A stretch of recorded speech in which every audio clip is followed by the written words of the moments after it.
I cannot be the only one who has never heard the phrases like, your hair is nappy. You know, you look a bit unkempt. You should straighten it to look more presentable. These phrases originate from the early days of colonization. Prior to this, in Africa, a range of different tribes had many different hairstyles that reflected their culture. These old and rich traditions were meant to be passed down for generations to come.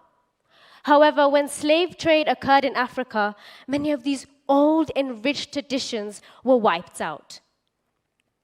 From early as the 1930s in America, many black women were stripped of the beauty that is their hair, being forced to submerge themselves into the Western American look, being taught that straight is better, and the covering of their hair looked more presentable.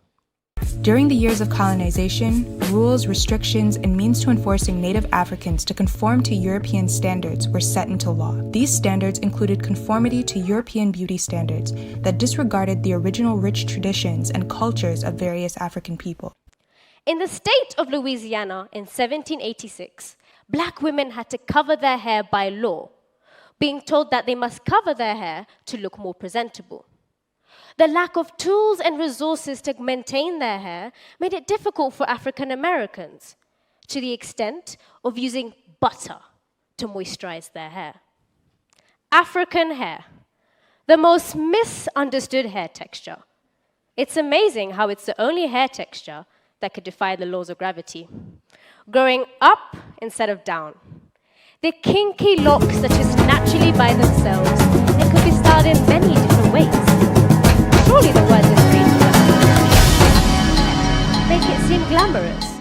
And I assure you, it is. That there is a crowd. Well, I do want to be that free. I crave to simply fit in my environment and be everything that simply wasn't myself.